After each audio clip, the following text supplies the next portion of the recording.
Parte de estas decisiones políticas tienen que ver con lo electoral. Trump hizo una campaña para llegar a la Casa Blanca en la que su bandera fue, bueno, el tema migratorio, fue recuperar el rol de Estados Unidos en el mundo y, por supuesto, el llamado Make America Great Again y todo este tema que de alguna manera ponía como prioridad los intereses de los Estados Unidos, y eso fue frente a un gobierno que ha sido cuestionado por su eficiencia en otros temas, como fue el caso del gobierno de Joe Biden, bueno, que le permitió regresar a la Casa Blanca, pero la política se mide en resultados. Así y al final, bueno, la narrativa contra la migración, sobre la que Venezuela además tiene bastante que decir en este 2025, con todo lo que han sido las deportaciones masivas y lo que está pasando, no solamente con los venezolanos, sino con otras nacionalidades, en lo electoral no parece dar el mismo resultado, porque vimos unas elecciones en uno de los puntos además claves de la población electoral de los Estados Unidos, como es la ciudad de Nueva York, donde además es Donald Trump, uno de los pateadero. Claro, uno de los principales promotores inmobiliarios de esta ciudad, donde, bueno, el resultado le fue adverso, es decir, este discurso no lo compró la gente, y pareciera Nueva York dar un giro totalmente en una dirección opuesta cuando escoge a Zohran Mamdani, que termina siendo de izquierda, socialista, que está prometiendo... Se insultaron además. Ajá, y está prometiendo, bueno, que el transporte tiene que ser gratis, una serie de propuestas que son totalmente distintas a la política del presidente de los Estados Unidos, y que, bueno, es uno de esos factores que pudiera llevar a pensar que esta política o estas acciones tal vez no sean sostenibles en el tiempo, entendiendo que electoralmente no les está generando resultados. Lo que les permitió ganar las elecciones hace unos meses, en noviembre de 2024, no le está permitiendo a los republicanos ganar elecciones ya casi un año después. Mira, yo creo que aquí hay un guión en el tema internacional que ha afectado mucho a los presidentes norteamericanos, y Donald Trump no escapa de ese guión, ¿entiendes? Todo presidente que se ha montado en el escenario del Caribe, de Cuba, de la isla de mi madre, pues, y yo incluso pensaba que era lo correcto, hace 25, 30 años atrás pensaba que era lo correcto, hoy me doy cuenta que es lo innecesario, y han acabado. Yo tengo familiares en Miami que están muy bien, y familiares en Cuba que están muy mal, destruidos por ese bloqueo salvaje que ha habido. En los años 90, recuerdo un poco, hacer memoria a las personas que tienen poca edad, así como tú, en los años 90, cuando llegó el presidente Bush papá de la tormenta del desierto que liberó a Kuwait, se planteó la salida de Fidel Castro. Se planteó la salida. Hubo un momento difícil con Fidel Castro. Y Bush dijo, papá, vamos a liberar a Cuba. Cuando se sentaron con la oposición cubana en Miami para hablar con el señor, y lo digo públicamente, que en paz descanse, Rafael Díaz Balar, cuñado de Fidel Castro, y Jorge Macanosa, presidente de la Asociación de Cubanos en el Exilio, la famosa Operación Avispa, Hermanos al Rescate, cuando se sentaron políticamente con la oposición para tomar la decisión final de qué es lo que se iba a hacer con Cuba, con una base como la base naval de Guantánamo dentro de Cuba, militarmente había despliegue. O sea, ¿cuál era el problema? Y además Bush tenía la bendición. Ya estabas adentro ya para hacerlo.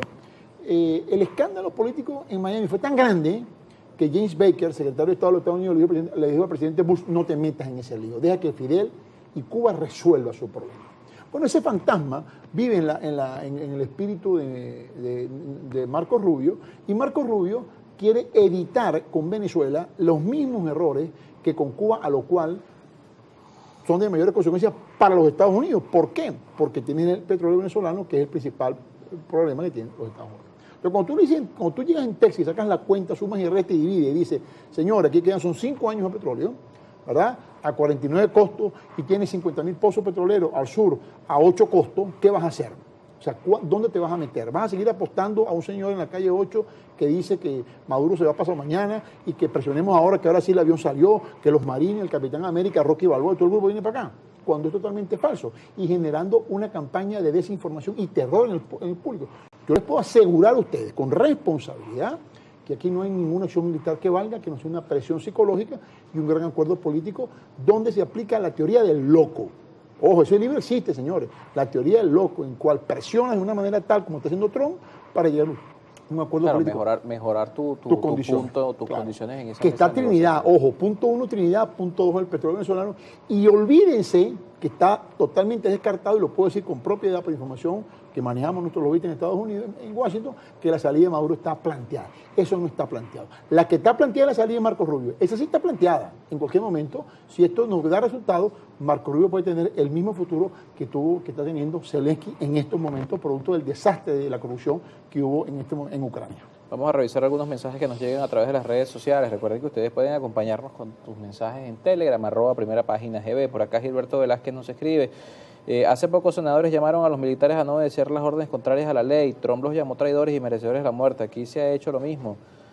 Y hasta un premio Nobel de la Paz ganaron. Hipocresía política y comunicacional, dice por acá. Llamaron a la invasión, el bloqueo, y otras formas de cambio cuando han sido incapaces de proponer alternativas a lo nacional creíble que lleven una victoria política. Bueno, es que ellos mismos responden.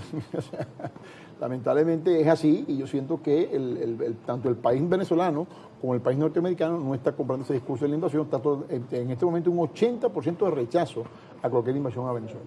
Manuel Santiago por acá nos escribe: buenos días, le pregunto al invitado, con todos estos problemas que ha causado Donald Trump y Marco Rubio a la humanidad, ¿el pueblo norteamericano lo cesará de sus funciones? No, yo creo... Además está la carrera por la sucesión, ¿no? Bueno, ahí hay tres candidatos, la fiscal general, Mundi, Vance, y Bad Bundy y Rubio. Y los tres están peleando entre ellos. Rubio está apostando a la invasión militar, Vance está apostando al crecimiento financiero, y Bundy está apostando al tema... Bundy es la que maneja los expedientes del señor Epstein, no te olvides de eso. Por acá Jesús Ramírez nos escribe: buenos días, el análisis del señor Terán es muy acertado sobre Trump, pero con lo que no está contando es con las malas decisiones y reacciones del gobierno venezolano, que siempre son erradas y perjudiciales para el pueblo. Bueno, y las de Trump no son muy buenas, que digamos. ¿Qué margen? Es un tema que no hemos conversado, ¿no? Porque dentro de todo esto hemos hablado, bueno, lo que hace Estados Unidos, qué puede hacer, pero ¿qué puede hacer Venezuela? No, Venezuela está haciendo lo que tiene que hacer. ¿Cuál es el margen de maniobra que tiene Venezuela? Venezuela está haciendo lo que debe hacer, y te lo digo con propiedad, de industria petrolera, es trabajar en su industria petrolera con lo poco que tiene. Nosotros estamos proponiendo el Fondo de Estabilización Petrolera, y lo hemos hablado con varias industrias norteamericanas y están de acuerdo con eso, y pronto no lo hemos hecho público todavía por todo este asunto que ha habido con el tema externo, pero Venezuela ha pasado de 600.000 barriles a 1.085.000 barriles. Ojo, eso está ahí, ¿no?, en el camino, ¿no? Con todas las limitaciones que tiene la industria petrolera y con todo lo que ha tenido que sufrir en estos últimos meses. Yo creo que esa compactación, esa gerencia de crisis que ha manejado PDVSA en este momento ha demostrado una capacidad importante de respuesta ante este hecho. Ahora, ¿qué debería ser Venezuela? Escenario número 1, se llega al acuerdo. Escenario número 2, no se llega al acuerdo. Si no se llega al acuerdo, evidentemente hay que recrudecer las actividades y ponerse más monolítico en las decisiones desde el punto de vista técnico. Si se llega al acuerdo, evidentemente crear el incremento de la industria petrolera y incrementar los barriles. A mí me llama la atención, como empresa norteamericana, es que el gobierno norteamericano y el gobierno venezolano están dando carta blanca a la operación aquí. Entonces yo digo, si el gobierno venezolano nos está diciendo sigan operando, claro, y el gobierno norteamericano dice sigan operando, yo presumo que ellos ya conversaron y dijeron, papá, vamos a terminar este rollo político por aquí. O que no está planteado un escenario violento. No está planteado un escenario violento, porque yo te voy a decir una cosa, el que está aquí en Chevron, que estuvo también en Irak, cuando la invasión a Irak, un mes y medio antes lo sacaron de Irak. Yo le pregunté la semana pasada, ¿te llamaron? A mí no me han llamado, a mí tampoco. Entonces, yo siento que, por un lado va el espectáculo que está manejando un presidente mediático como es Donald Trump, y por otro lado va la real política, que es otra cosa totalmente distinta, en la cual Marco Rubio todavía no tiene cabida ni entrada. Él está buscando la manera de generar la entrada a través de generar esa opinión del cartel de los soles, pero el Senado norteamericano, los mismos republicanos y el mismo movimiento norteamericano está rechazando en un 70% de esa actividad contra Venezuela. Lo que hay que hacer, que nosotros lo vamos a hacer, es demandar la nulidad de ese decreto de Marco Rubio, porque carece de fundamento. Eso sí nosotros lo vamos a hacer, porque nos está afectando de manera, o sea, imagínate, un país terrorista. ¿Quién lo dice? Solamente Marco Rubio. Él es el jefe de ese decreto. Bueno, ejerceremos las acciones legales contra ese decreto. Claro. Gracias por acompañarnos esta mañana. Alejandro Terán con nosotros en estudio, presidente de la asociación, director de la Asociación Latinoamericana de Empresarios del Petróleo en Texas. Gracias como siempre a quienes nos acompañan con sus comentarios en redes sociales. Saludos para Alfonso Barrios, para Antonio González y para Domingo Vides, que por acá también nos habían enviado algunos comentarios. 7:26, a la pausa y seguimos con más.